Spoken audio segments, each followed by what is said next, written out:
Wild Branch is a truly pure cannabis oil. They make CBD containing zero THC and no carrier oils. Use Wild Branch oils and salves to calm, cool, and soothe your body and leaving you pain free. I know I've used it anytime that my feet burn because I have neuropathy real bad. When I use this is a product I believe in. When you go to order, use promo code GWI22 for 22% off. GWI22 for 22% off is the promo code. Click the link below. Thank you. Now back to the show.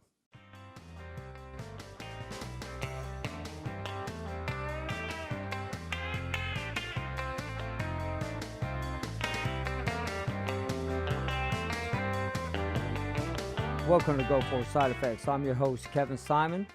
You all know my co-host, John. John, how you doing today? Good, thanks. How you doing, Kevin? I'm doing pretty lovely. Kind of. And then today we have a special guest, Erin Johnson. How are you doing? I'm good, thank you. So Erin came on and she wanted to talk to everybody because she has a Facebook group. She's starting up, and I think is a wonderful idea. It's called Go For Illness Caregiver Support Group. Well, I said that one breath.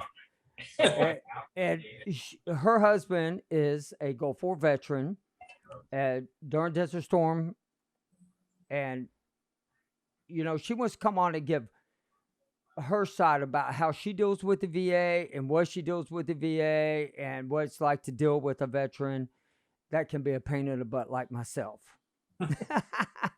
Erin, take it away. So, I met my husband 6 years ago, and at the time he had very minor symptoms of Gulf War illness. He had been having gastro problems since he got out of the service in 92, but that was the main thing he was having issues with when I met him. But from 2016, when I met him, until now, he's had a significant decline in his health and in his cognitive, especially. That's the biggest difference, is in his cognitive. He has been diagnosed with fibromyalgia. He's been diagnosed with chronic fatigue. He has dysautonomia, which means his autonomic system doesn't work properly. He has gastro issues, cognitive issues where his brain just doesn't hit record. So we can have a conversation and 5 minutes later, he doesn't even remember it happened. We could watch a movie and 2 weeks later, he doesn't remember watching it. And you can't really tell when he's having a cognitive event. It's only when it comes up again that we realize it was a cognitive event. So it's really hard for me to figure out when he's having an issue, because it seems like Jason all the time, and then all of a sudden he'll repeat something, and I'm like, okay, so he had a cognitive event. But it's very difficult to discern in the moment when he's having any kind of cognitive issue, because it just isn't noticeable at the time. And because, so related to his cognitive, he repeats things a lot, and he doesn't remember things, but he also gets very agitated. And his temper is pretty short compared to where it was when I first met him. And so it's kind of, he has good days and he has bad days, but when he gets frustrated or when he's in a lot of pain, he gets very agitated. And his grandfather had dementia, and so he was around dementia. I've never been around anybody who's had dementia before, but he says that what he's going through is very similar to what his grandfather was going through, where his grandfather seemed coherent and seemed normal, but wasn't, if that makes sense. And so he's had me watch some videos about dementia, because like I said, I don't have any experience dealing with dementia. And I've read some books, But my big thing with being a caregiver is there is very little support given to the caregiver from the VA. They don't offer anything. We basically begged for caregiver support, and they gave me they enrolled me in caregiver support, but so far it's just been classes on like self-care, like meditation and yoga and stuff like that. And I'm like, that's not what I need. What I need is somebody to like, here's how you deal with this kind of situation. Here's how you as the caregiver need to help your vet. And so ever since like, I think around 2018 is when he started declining noticeably. And I started going to every single doctor's appointment with him because we realized that either they weren't listening or he wasn't getting it out, what was going on. And at the time, he had a doctor that was actually listening to him and actually putting stuff in his record. And so I would go and I would keep him on track so that when he started repeating himself, I would get him back on track. If he left something out, I would mention it. If they asked a question and he couldn't answer or he didn't seem to be understanding what they were asking, I would help him. The doctor appreciated that because she knew there was a cognitive issue and she could see that there was an issue. So she really appreciated me coming to the doctor's appointments and helping get all that stuff in his record. But then she retired. And then we've had nothing but really bad pain in the asses. Go ahead and say it. Yeah. Pain in the asses from the VA. I mean, we've had a doctor point blank tell us that they know nothing about Gulf War illness. They have no intention of learning anything about Gulf War illness. And it's pointless for us to continue to send them links to studies because they're not going to read them.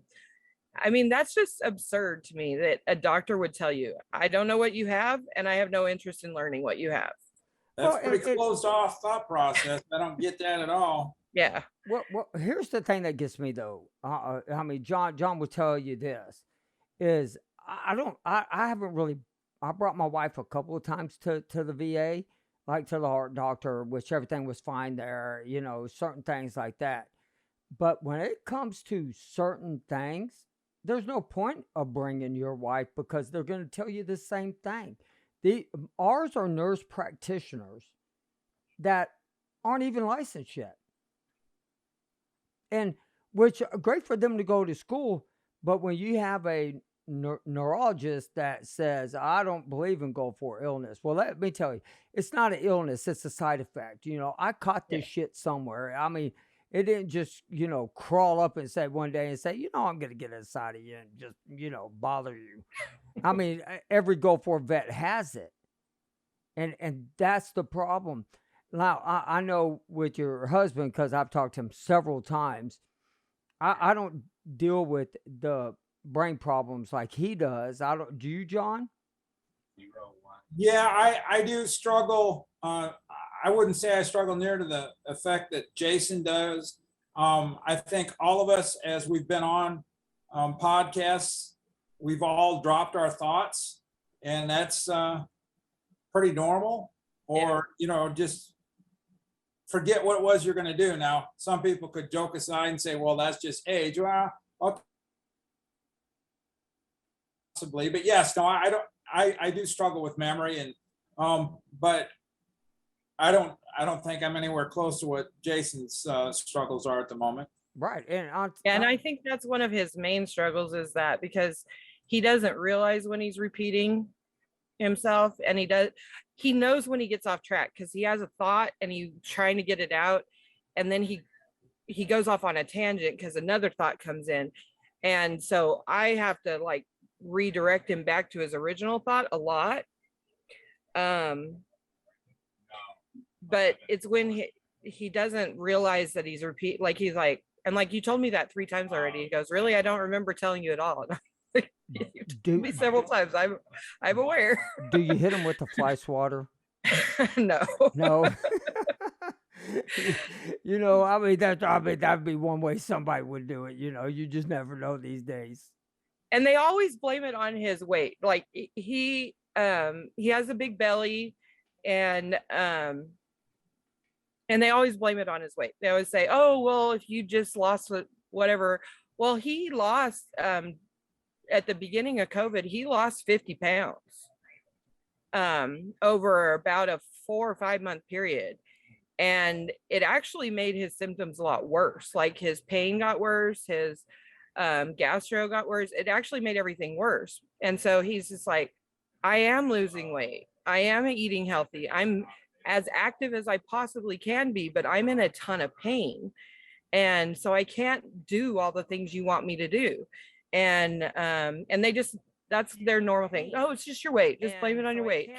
And at one point I said, you know, it's like, I halfway expect if he walked in with a broken leg, they'd say, oh, you don't have a broken leg, just lose weight and your pain will go away. Because they just write everything off as his weight. And it's so frustrating. What do they tell you?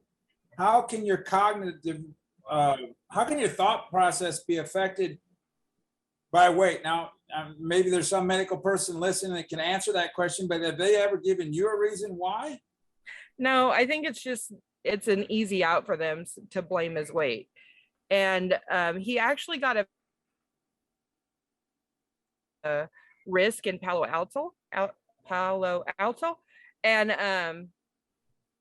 that doctor is an expert in Gulf War illness, and he diagnosed him with dysautonomia. And he said the weight is very common in Gulf War veterans because one of the ways the body reacts to toxins is it isolates those toxins in fat. And so he said it's actually very common for Gulf War vets to have the big belly because it's their body's mechanism of isolating the toxins away from their organs. And he said that's why when they lose weight, their symptoms tend to get worse because it's releasing those toxins back into their system. And so it's very frustrating when an expert tells you this and puts it in the record, and the doctor looks at it and says, no, I don't believe that's true. Really? Are you the expert? Because I don't think you are. That would piss me off, really, because number one, you know, talking even with Jason, we know Jason needs oxygen because his levels go way down. Yeah. But they won't give it to him. I do not understand it. I mean, he has an oximeter, and in the daytime, it can go as low as 7, not doing anything. It can go as low as 77.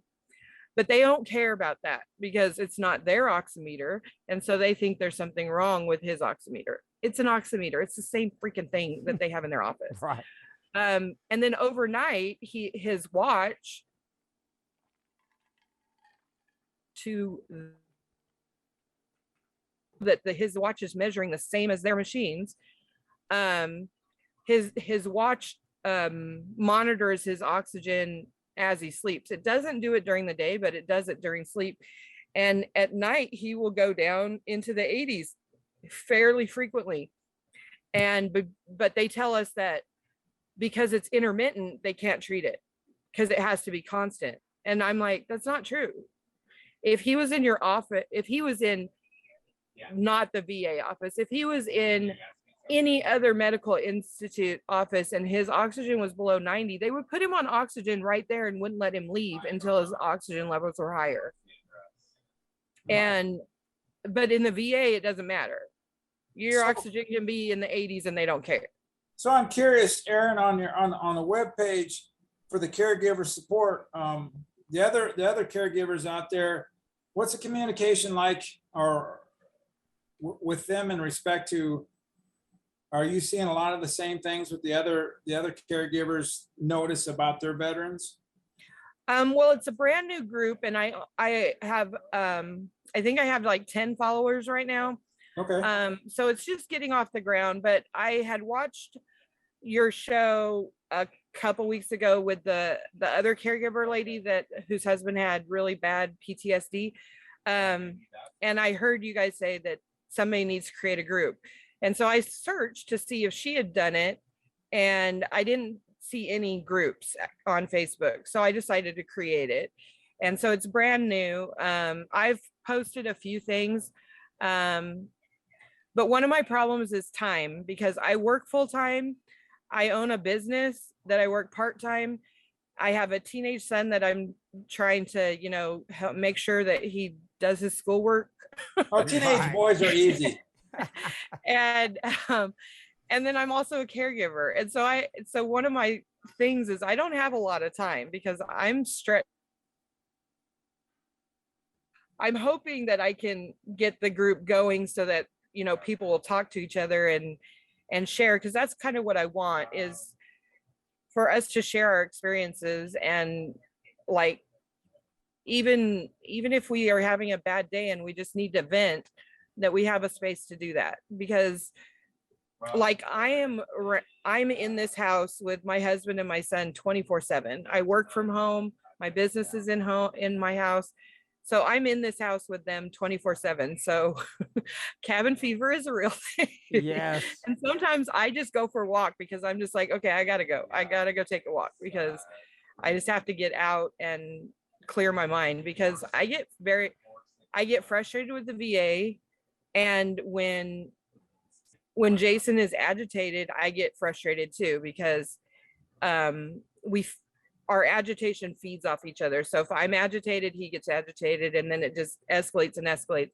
And same way, if he's agitated, I get agitated, and then it just feeds. So I have to remove myself occasionally when it's starting to go to escalate, because otherwise we just have this giant fight, and that makes his pain 10 times worse, because when he's stressed, his pain increases. And so when he has a very stressful event, he's usually in bed the next day for all day because he's in so much pain. So it's hard, because it's not like I can leave. Right. Like, I I mean, can't go to work because my work is in my house. Sure. And so Well, I know Kevin and I mean,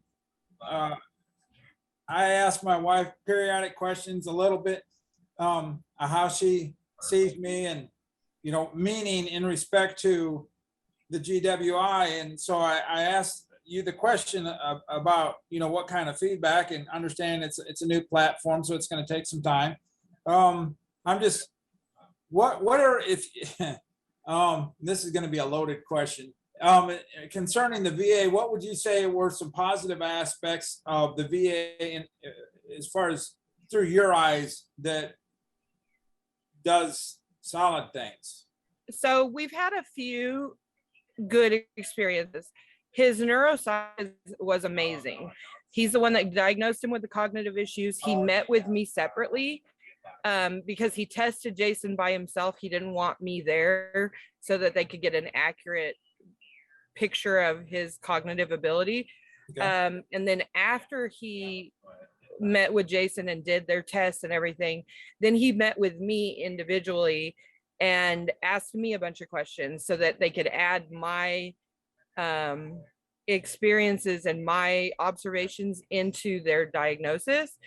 And then he also communicated with both of us regularly on things that we could do that might be helpful, or things that we can look for.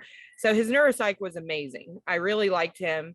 The doctor that we had that ended up retiring, she was good because she actually listened. And then the director of the risk was very nice, because he listened, and he knew it was Gulf War illness because he's an expert in it. So he didn't try to tell us it was all this other stuff. He was just like, nope, you have this, you have this, you have this. It was very cut and dry. And then he explained, what does that mean?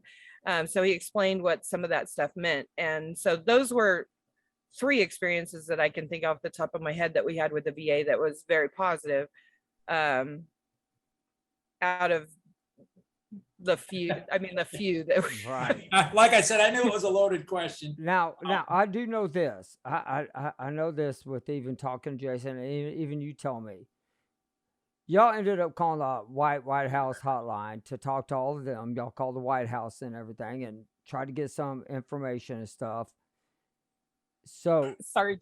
so uh, kind of explain it to me. Kind of Sorry. explain it to me. When you talked to them, that made it worse for y'all, right?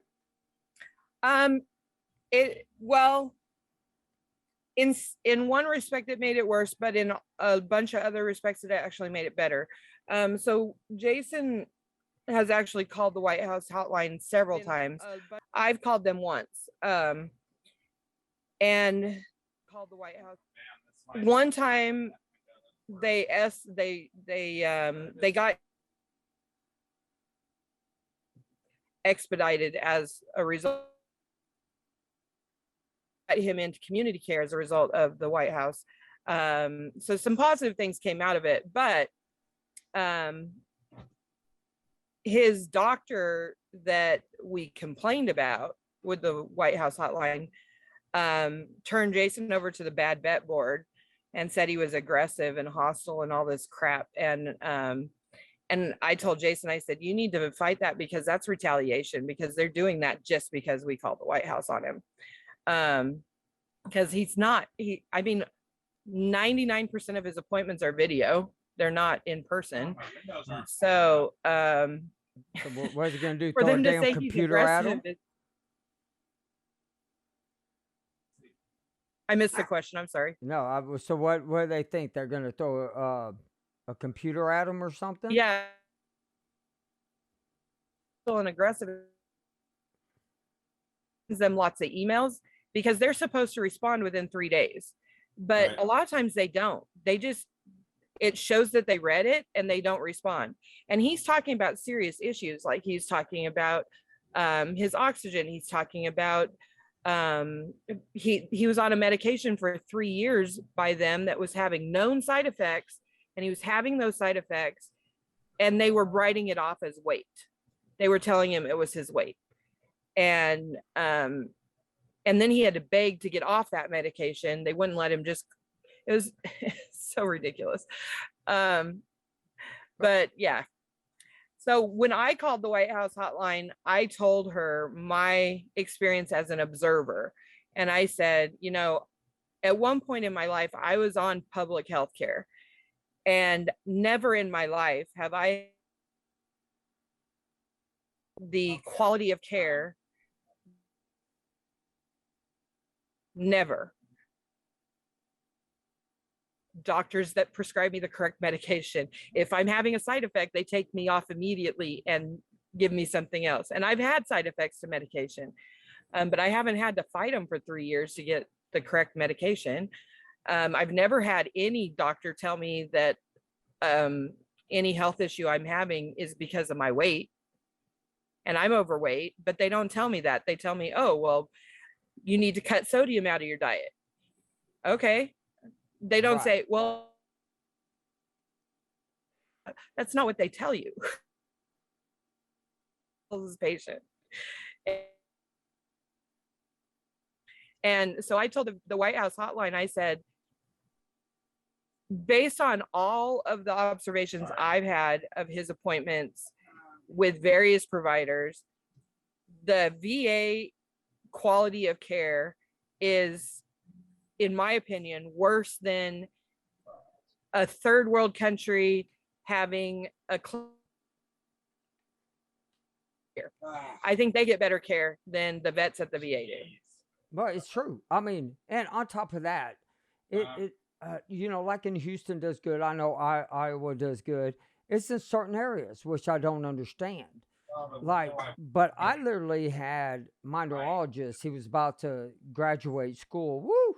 And he said, he goes, I don't believe in Gulf War illness. I mean, who says that? You weren't even freaking born then. You little sack of shit. And it's on the cover of the homepage of the VA website. It says Gulf War illness is real. And burn pits. I mean, it's I like, dude, go on to VA.gov. But a lot of these doctors are supposed to take to classes. They choose not to because they think that they know more than us. Well, they don't. As a you know, as a caregiver and all that, I think it's Up a little important. bit, Kevin.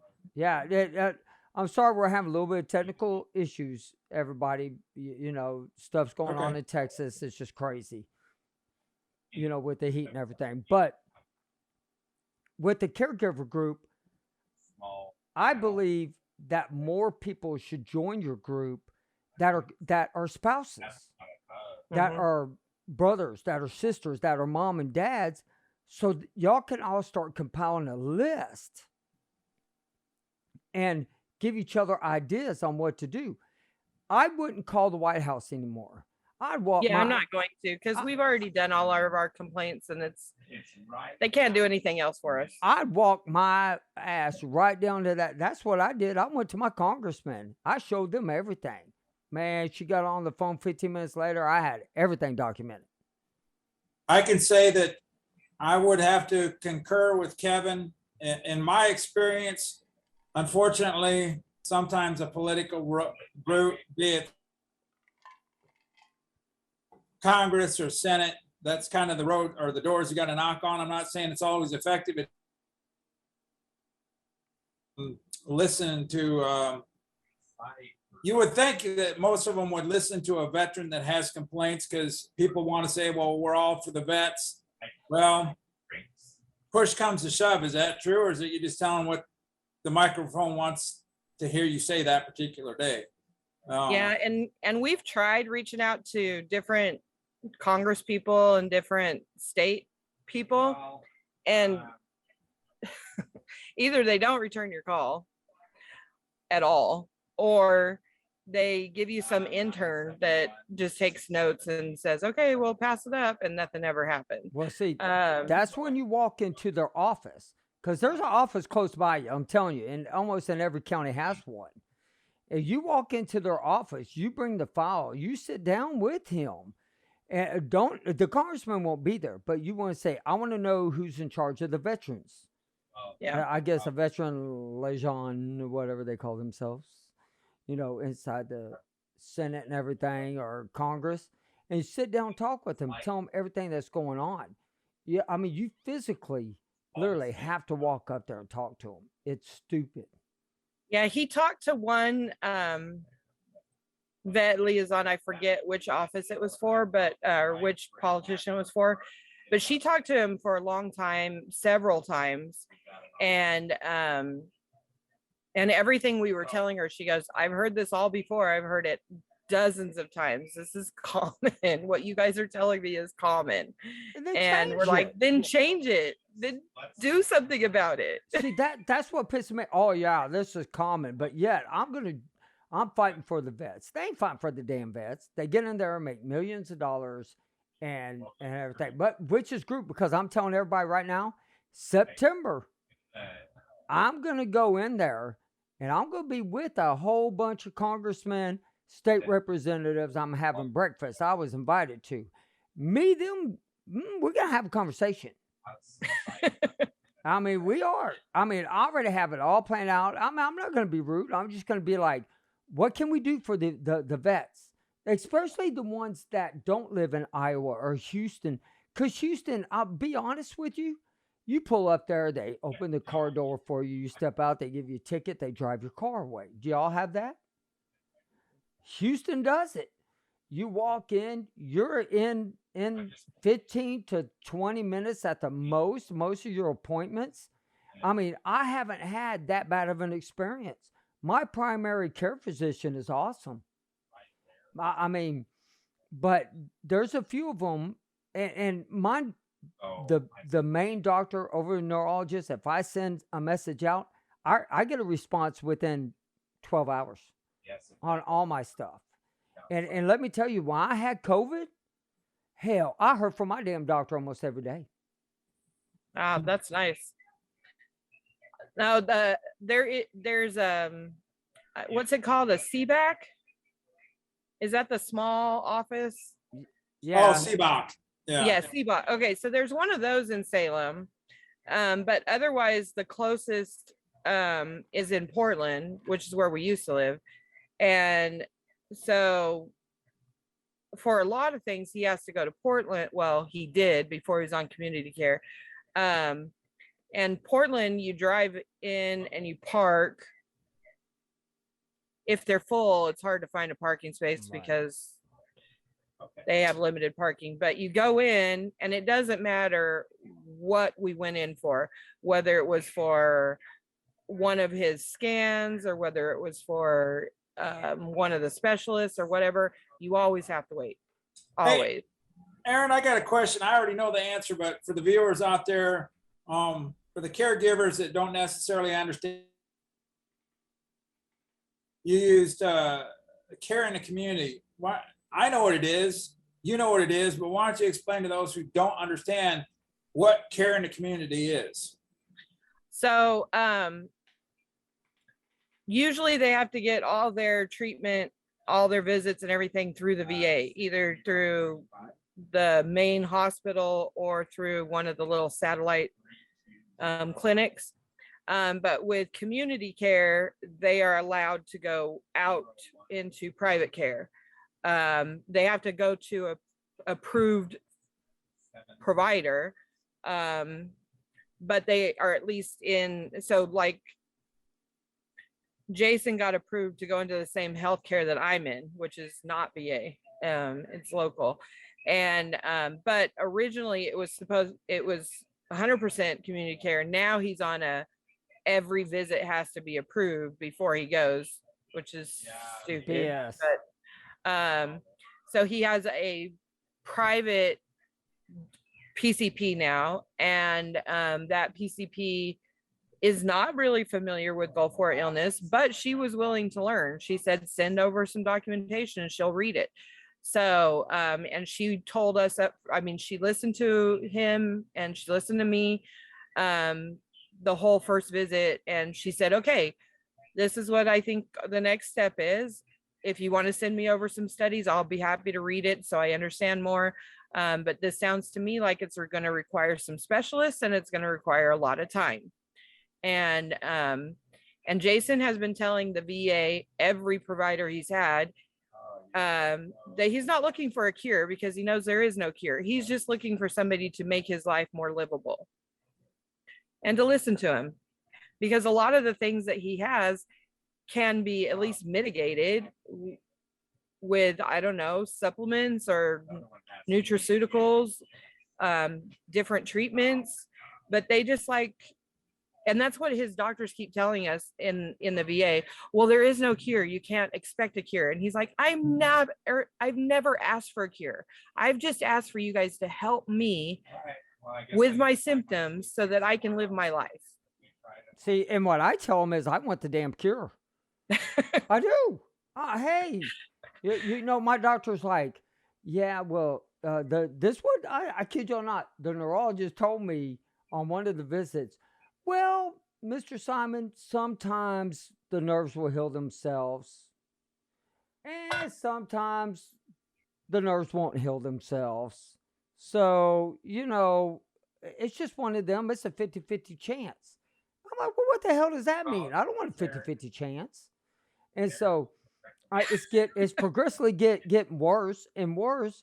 And they keep, and so Erin, I kid you not, this was the doctor's answer to me. He said, so the next step is amputation. Exactly what he said to me. And I looked at him, I said, over my damn dead body? No, but what is the answer? I don't think there's ever going to be a cure. I think we're being treated just like the Vietnam vets do. But thing is, this rolls over to the spouses. This rolls over to the kids. It rolls over to, you know, the dads, the moms that are having to take care of these veterans, and they don't know what to do. That's why your group is going to be awesome on this. I did see somebody post in your, I think it was on your page.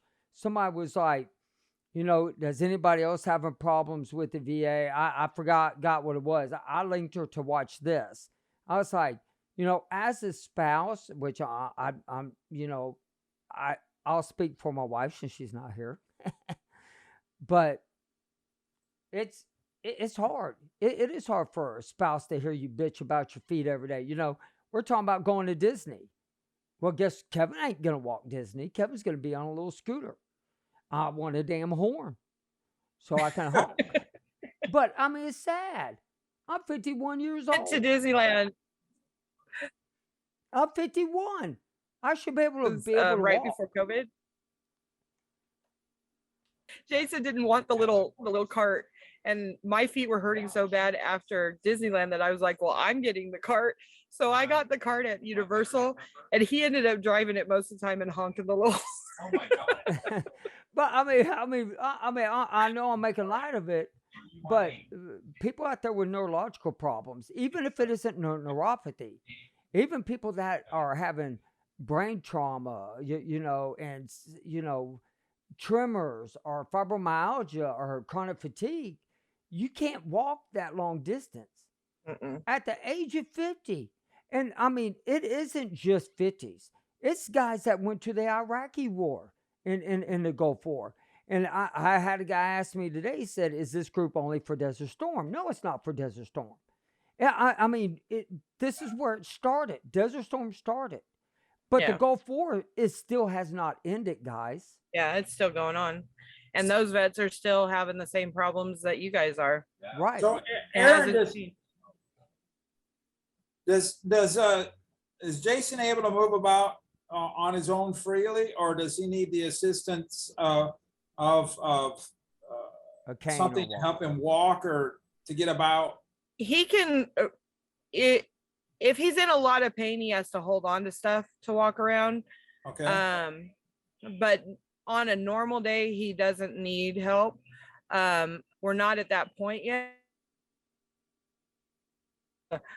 I told him, I said, at all, then we'll have to have somebody come in and help me, because I'm not big enough to lift him or carry him. So you kind of, And, I think you answered the question, was going to be to my next question was, you said he is on your insurance? No, Oh. but the community care, he gets to go to the same health care that I'm in. So Oh, okay. there, in I our misunderstood. in our Okay. area, there's Salem Health, which is like the biggest private health in the area, and he gets to go to Salem Health Okay, now my through apologies, community yeah. care, which is the same that Okay. I go to. So Okay. we don't have the same doctor or the same clinic, but it's the same that he's now getting to be part of because of community care. And you you said you need to get prior approval, like not obviously, like if I go to the emergency room, I just go to the emergency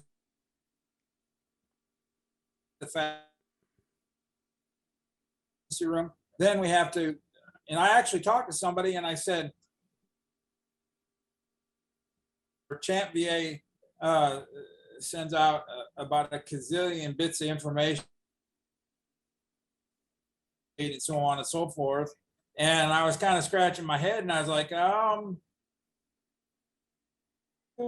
to, or not approval, like I'm gonna look for approval, she's gonna go to the ER, but do we need to make the VA aware of that after the fact? And the answer to that question is no, but I didn't know if your situation was the same or not. So I'm on private insurance, but I don't think it matters about the emergency room, because I went to the ER and then they take care of it from there. But he has to get like if his doctor refers him to a specialist, he has to get approval for the specialist. If if he makes an appointment with his doctor, they have to approve that appointment. It's just dumb. They've already approved him, so I don't know why he has to. It's just an extra hoop that they're making him jump Well, through. see, I'm not in community care or anything, but I know I can go to outside doctor only, but it has to be more than a 30-day wait for whatever my needs are. But if I go to the emergency room, I have to call the VA and tell them, hey, I went to the emergency room. Yeah, and I think we have 24 hours. 48. Yeah. Yeah. It's 48 hours. 48. Okay. Yeah, Yeah. I have the number saved. So just in case, because we've had to go to the ER a couple of times because I've had to call the paramedics one time because his breathing was so scary and I was like, okay, I'm calling paramedics because I don't know what to do in this situation.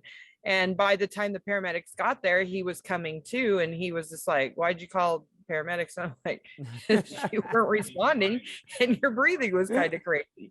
So I bet you want to slap them and say, oh, because I just want to call them. so it's just difficult because I think there's a lot of things at the VA, not just in their treatment of the vets, but in how they handle the spouses and the caregivers, because they really need to give us something. They need to, Yes, they not. It's not just training, but I do know community care.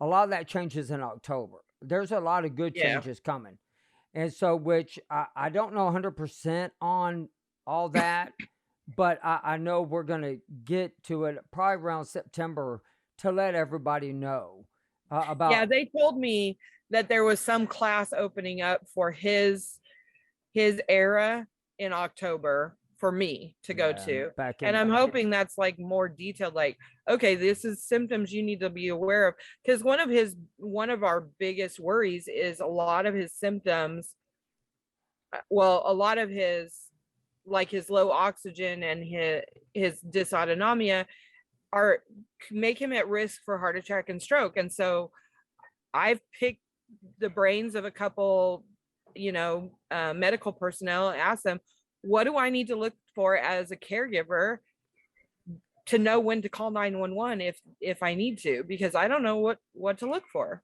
Right. I don't have any training. Right. And right. I mean, what are you supposed to do? Be over here going, well, let's see, today you're having this problem. So we're going to do this, this, and this. I mean, Yeah. Unless they give y'all class, they don't. But that's why I tell everybody, to me, calling the White House, to me, gets you blacklisted. If for some reason it does, 100%. That's why you go to your congressman. And that's why you sit in front of your damn congressman and say, look, we're being blacklisted because we called the White House. And that shit will change. I promise you, that will change. Talking about changes, it's one. I got a comment here. It's not a question. It's pertaining to the fact of life, that is death. And then I didn't know this. I was on somebody was asking a question on one of the Facebook groups. I don't recall which one, referencing life insurance. I know, Kevin, you and I have talked briefly about this, and I don't recall who it was. Somebody made a comment that come January, those of us like service connected, I don't know all the information. I know damn little actually, but in January, we will be eligible for life insurance. Remember I told you, Kevin, that I applied for life insurance? Well, you have to do it within a certain amount of time. And now so I don't know if anybody's on here listening, maybe they can chime in or send something and explain. I mean, I did a little bit of digging, but that's a big deal because, I mean, the bottom line, we're all going to kick the bucket someday. And it'd be nice if there's finances for those who leave behind. Well, and that's why I tell everybody when, like Erin, you can say filing with the VA is a pain in the ass too. It is. To me, why on God's green earth do I have to go to VES this next week when it clearly states I filed for my upper extremities and they only gave me a little bit for my feet. I mean, tiny, minute for my feet. Although I got tubes running up my kidneys and I don't get really crap for that neither. But so I'm sitting here and I'm like, oh, okay. They could see when they first gave me that little bitty, 5%er thing. Oh, look, 5% for the damn veteran. Which I understood that at that time. Because I was only on 100 milligrams of gabapentin. Well, I went to 2,700 milligrams gabapentin. They said that's not good enough. Here, you're going to go to 150 milligrams of Lyrica. Now you're at 400 milligrams, and you cannot go any higher, and you're on Cymbalta. So I submitted saying, look, worst case scenario, it is. I can't walk barefoot. I can't walk long distances. No way I'm going to hike. And they're over there going, it's in my file. You got to go see a VES. What? You don't believe what the damn doctor is giving me is the truth? That's the whole point. Jason's CMP exam, I went with him. And they had him do 2 exams, one for his cognitive and one for everything else. And this doctor, well, she wasn't even a doctor, she was a nurse. And I really wanted to rip her clipboard out of her hand and smack her upside the head with it, because the stuff she was telling us was just like, there is no medical basis for that. You cannot put that in his chart because there's no medical basis for what you're saying. Yeah. You're supposed to just be evaluating him and what his medical record said, not picking straws out of the sky and saying, oh, well, what could be this? Excuse me, that's not anywhere in his medical record. Well, they send you to a general doctor for neuropathy that has no idea about what neuropathy is about. And all he does is type on that damn little stupid keyboard, doesn't even do an exam, sends in, this isn't caused by the Gulf War. He doesn't have neuropathy, even though his primary doctor says, oh yeah, you got neuropathy. That's how they treat us. So he was being evaluated for his for everything, because he had filed for everything. So this lady was going over his gastro, was going over his fibro, was going over his chronic fatigue, was going over his lungs, she was going over his liver, everything. And she gets to the lungs and she goes, well, where'd you grow up? And he said, Utah. And she goes, oh, I know what it is. You had valley fever as a child, and that's why you have that scarring on your lungs. Oh, excuse me? No, I'm sorry. I grew up in California in a community where in the 70s was one of 2 in the entire United States where valley fever even existed. It did not exist in Utah in the 70s. It existed in my community because it was everyone in my community knew what it was, called valley fever.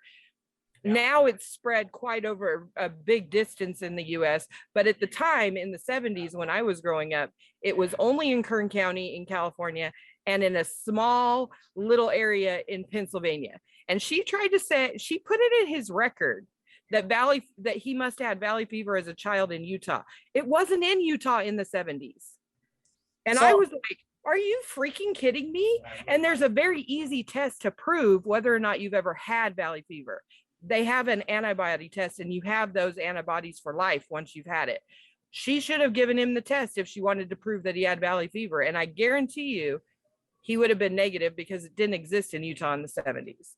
So for a CMP, so compensation and pension exam, when you were able to go in with Jason and sit by him while she was drilling him with these questions, which they are very good about changing it up, asking the same question in a different mannerism. Yeah. And I think it's important, being a caregiver, that the caregivers know they definitely got to go in, if at all possible, with that veteran. Because like Jason, and even, if I were to have to go in one, I would certainly, if it had to do with memory or whatever, I'd say, ask my wife if she would go with me, because the cognitive lady wouldn't let me go back. She goes, really? I need to evaluate him by himself. And I said, but you don't understand. He gets very confused, and that's in his record. And she goes, well, I need to see that for myself. And so I got to go back after, because she asked me some questions after she evaluated him, but she wouldn't let me come back. But the physical one, they let me come back, and they didn't question that at all.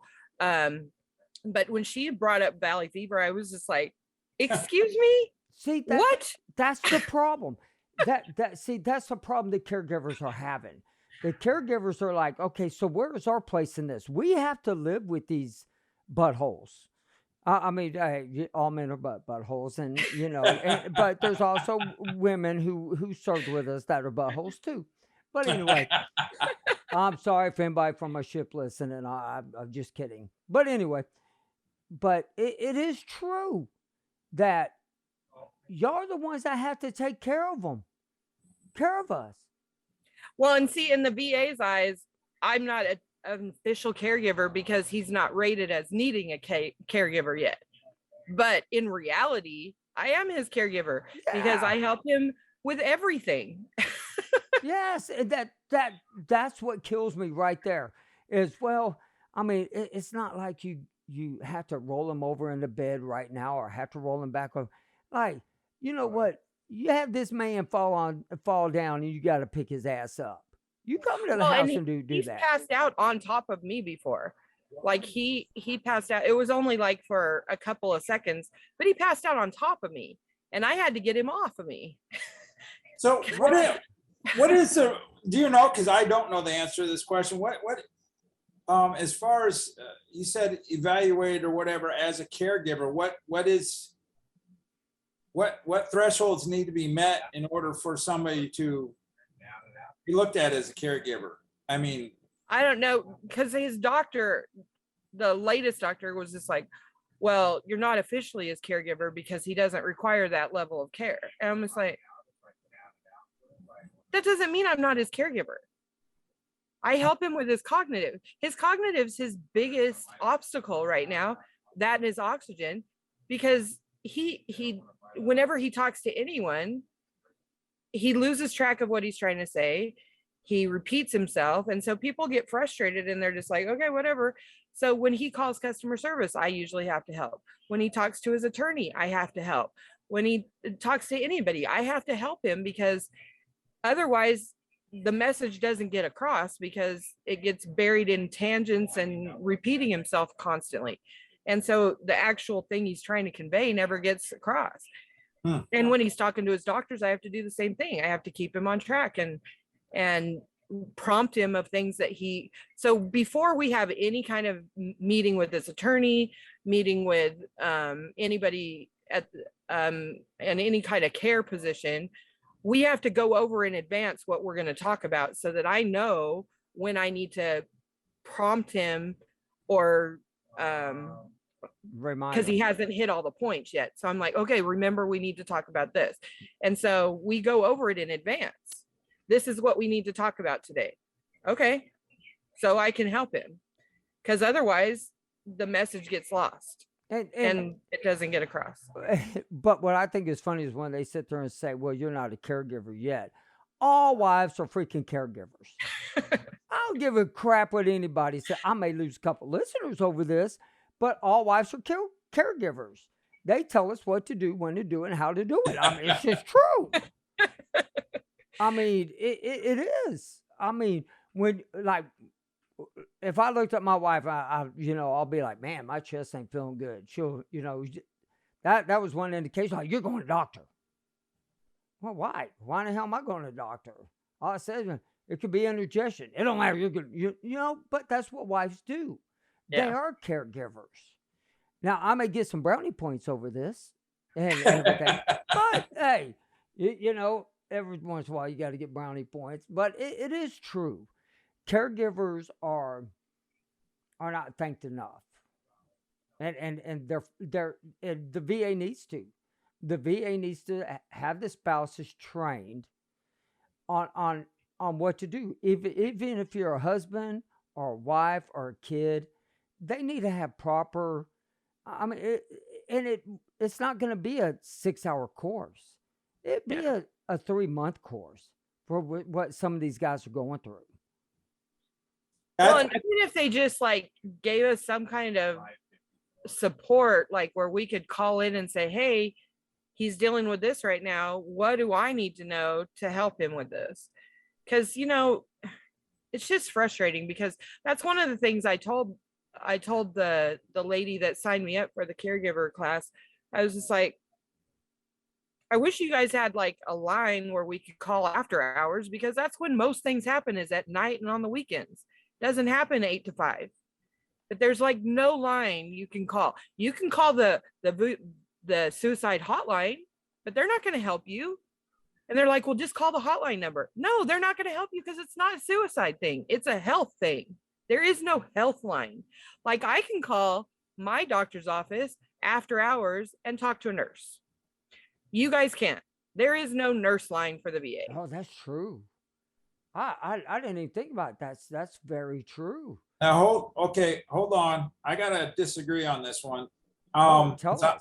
I've called in and I've got connected to nurses. Hey, did you call the So- 1-800 number? Yeah, and so I gotta just agree to disagree on that point. When I've called in and I wasn't getting answers, I was sent to a nurse. Might be across country. I don't care where they're at. Give me some information. 'Cause Yeah. it That's was what I about told them. I said, myself. I don't care where they're located. Just a triage nurse after hours would be nice. Right. Now, in my case, and I don't remember what the circumstances were. I think maybe it was, excuse me, chest pain or something. And yeah, so I mean, I'm positive. I mean, my memory isn't good, but I'm positive I've gotten connected to a nurse on Yeah, more than one occasion because I didn't get an answer I through the can't- other. I can't believe I'm about to say this, but I bet you called 1-800-827-1000. Probably. I know don't. that phone That number I by can't heart. remember. Because I do believe I do believe you can call. I think you're right on that because I've never had a call after hours. I'm knocking on wood, by the way, because by night I'll be like, oh my God, I need a nurse. But actually I'm married to one, so that's good. So, but I mean, the veterans out there, these doctors need to come together and start helping them. There is no cure. Jason's right. There isn't a cure. Will there ever be a cure? No. Will there be stuff that can ease our pains and make things better for us? Yes. Mm-hmm. So that's what they need to start doing. As my doctor once told me, she said, and I hate to tell you this, I don't diagnose, I just treat the symptoms. That's the VA way. Yeah. So his last doctor, we said at it was either the first visit or second visit, we said, would you like us to send you a list of the symptoms so that you know what he's dealing with? And they flat out told us, no, that would not be helpful. What? Yeah, I definitely think we have to, and we're doing it as we speak, advocate for ourselves because, like you said, Kevin, we're not going to get a cure. I mean, the Ukraine is being a proving ground. Even though, because we're sending stuff over there, and people in Europe are probably going to have issues down the line, or the people who are in Afghanistan or that fought in Afghanistan and Iraq. We are our own best advocates.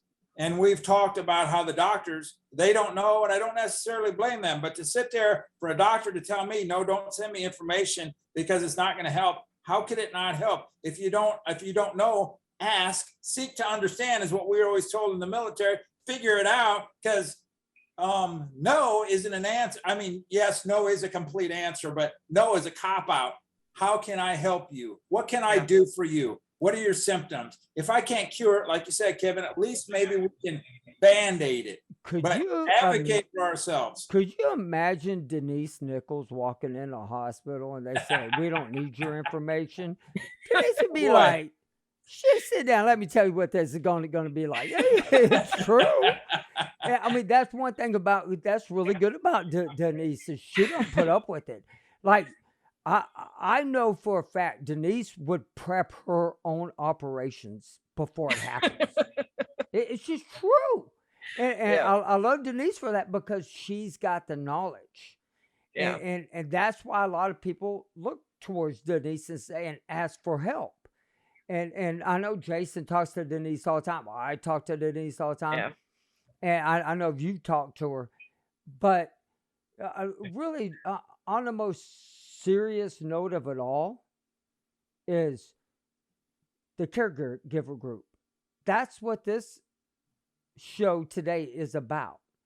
This show today should highlight what we need to do for the caregivers, even as veterans. We need to tell our wives, hey, go into this Facebook group, watch it, because you're going to see stuff in there. You're going to see in me that I don't see, and then everybody will have different remedies. I hate to say it like that, but it's true. Yeah. Like one person say, hey, this is how it worked for us, or hey, we tried this type of cleansing. I mean, there's some people that believe in that, or some people believe in other stuff. It doesn't hurt to try any of it. Yeah. There's so many nutraceuticals out there that are, I mean, they're natural. They're like, I'm very anti-pharma. And so I don't, that's their go-to at the VA is pharma, when there's a lot of natural alternatives that would probably be more effective. And there's no harm in giving somebody something natural. No. I mean, it's not going to hurt you to, as long as it's not indicative of your medicine. Like, okay, so my mom had lots of health issues. She had a heart transplant, a kidney transplant. She was taking like 70 different prescriptions at one point. She had a dedicated pharmacist and a dietitian because she couldn't eat a lot of foods because they counteracted her meds. So I understand that. I understand that you have to like work with your meds and stuff. But generally speaking, if say CoQ10 comes out and they say, oh, that might help you, what's the problem with taking that, Mr. Doctor? Is it because it's not from a pharmaceutical company? Is that why you don't think we should have CoQ10? I don't understand why you can't just give it to right. or let us take it. I mean, what don't get it. they would rather you be addicted to their oxycodone crap instead of being able to smoke weed. And like I've told everybody, I've never smoked weed in my life. And I know John's laughing at me like whatever, but I swear I never have. And I mean, you guys, my wife, my kids, my parents, everybody, I never have. But let me tell you something. If it got to the point, I would. Because they don't give me pain medicine for any of the stuff I have. That's the thing that kills me. It's like, well, what about CBD? No, we don't recommend CBD oil. What about that? Let me tell you, I'll tell y'all a little story. And this is the God's honest truth. My grandmother, and she was diagnosed with cancer. I mean, bad. It was everywhere.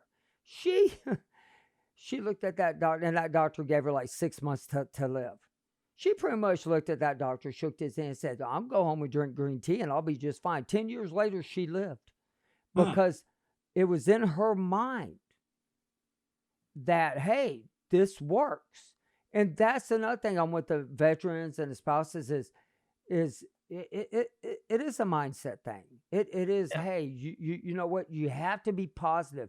You can't always be negative. The more negative, your body feeds off of that. So you do want to stay positive. Yeah. And Jason's done a ton of, he tells his doctor all the time, I feel like I am a doctor because I've had to do so much research on my own because you guys won't.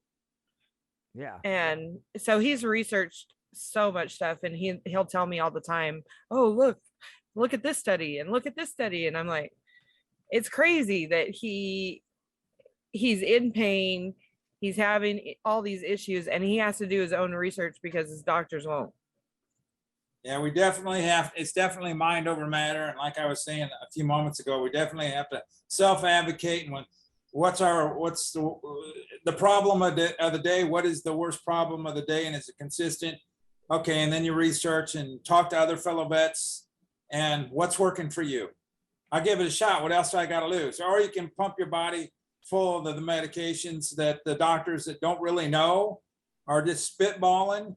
And again, I don't blame the vet or the doctors, a lot of them, because as we've talked many times on this program, there was a lot of them that weren't even born at the time of the Gulf War. They're not trained in what we were exposed to. I don't blame them.